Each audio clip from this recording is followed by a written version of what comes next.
Just like with business, if you have a tough time in business and you panic, you're not going to be able to survive, right? You need to have that mentality of realizing my business is going to come close to dying many times and I'm going to have to save it. You have to be tough that way. Now, I used to work at Evernote before Weebly, and our CEO used to tell us an amazing story about Evernote. Evernote turned into a great big company employing a lot of people. But in the early days of Evernote, they were running out of money. They got seed financing. I think they might even have had Series A financing. And then the financial crisis hit. Same story. They couldn't raise more money. And money was running out, and the CEO made a decision. I have just enough money left in the bank to pay the attorneys, the lawyers, and to pay the accountants to shut the company down. So he made the decision that the next day, he was going to tell all of his employees that the dream was done, it was over. He was going to shut the company down. Now, he was doing emails in bed the night before he was going to tell people it was over. And he got an email from a user, and it started like a normal email that he got a lot. Hey, thanks for creating Evernote. I love it. I use it all the time.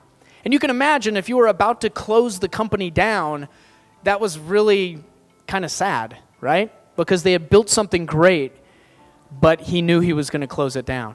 Now, at the end of this email, it was someone from Sweden. This person from Sweden at the end of his email said, hey, and by the way, if you ever need investment, let me know. I'm interested. So you can imagine what our CEO did, right? You know, he got right on it. Wow. And they connected via Skype. They never met face-to-face. And this person in Sweden put $500,000 into Evernote 7 days after that email and saved the company. Right? So that's what I'm talking about. Coming to the very end of almost dying, but being able to be fast, actionable, and not panic and get it done. Right? Like that's the type of entrepreneur that we all would hope to be. The next thing I want to talk about that I've seen is being a leader. Right? Like if you're an entrepreneur, you have to be comfortable with being a leader. Now, being a leader is uncomfortable. Being a leader many times means doing something before people realize why you're doing it, right? You are pursuing a business opportunity that may be early, but you have that vision. You're the leader that needs to take people to that vision. We see good examples of this in a lot of things.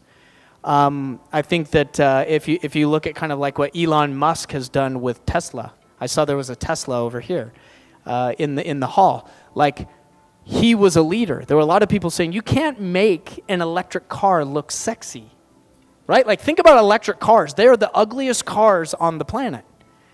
But a Tesla is actually sexy. That's a cool car. For entrepreneurs, innovation sometimes I think is the wrong thing. I think what we're really looking for is the correct iteration. Now, I need to maybe explain this, you know, for you, because these are kind of some more complex English words. I know some of you will get it, but some of you will be like, what is iteration? And what I know of Spanish, it may be very close to a Spanish word. It probably came from Spanish. But innovation is a brand new idea, right? Now, typically, innovation is done in a laboratory setting by a bunch of academics. It's very unsexy. It's the bad-looking electric cars, right? Now, iteration is taking an existing idea and building on it, right? So Elon Musk really is iterating and doing it right for the market on an existing idea that's been in the works for many, many years, right? So when I counsel people on starting new businesses and things, look for opportunities where the technology may already be there. An iPhone is a good example. So the iPhone started with the Apple Newton. Many people don't know what the Apple Newton was. It was a huge failure that Steve Jobs had in the 90s, I believe. It was a touch screen type device, kind of like a Palm Pilot, if anyone remembers that. But it was a horrible failure. But that was when he was doing a lot of R&D and trying to figure out what worked. He figured out what didn't work, and then the iPhone was him making it right for the market, the product market fit. And of course, everyone knows the story of the iPhone. It was transformative for the mobile industry. We wouldn't be, us as a company probably wouldn't be where we are unless the iPhone happened. Let me show you an example of being a leader. Now, I'm going to show you a video here. This is a guy getting onto a subway, onto a train, and his leg gets caught in between there. And I'm going to play the video, and then I'm going to talk you through how you can be a leader, or show how someone was a leader in this situation. So here's the train. See, he falls down there. There's no one around, right? So now they're trying to figure out, how are we going to get this guy out of this situation? It's kind of a tough situation. Look how many people have gathered around now.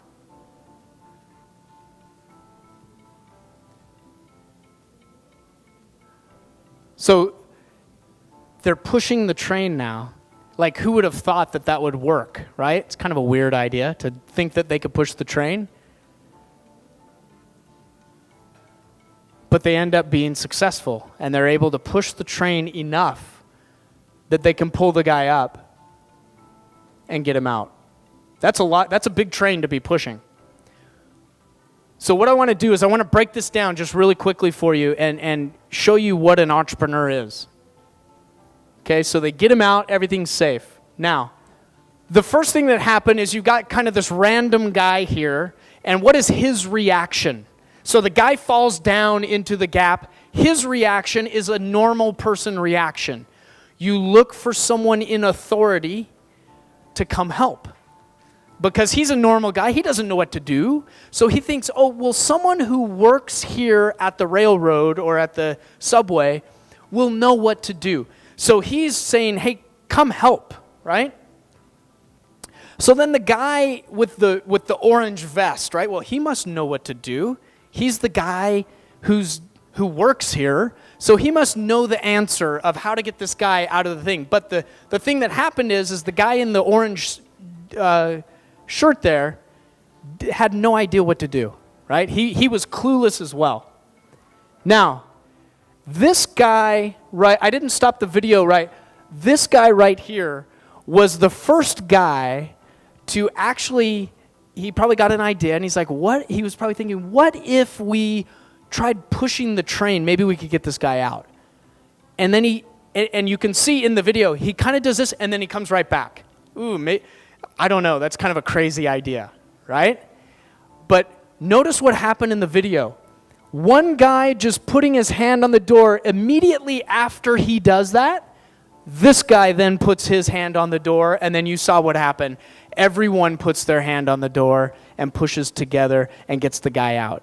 Being an entrepreneur, there's going to be a lot of ideas that we get that we think, oh, that's just too crazy.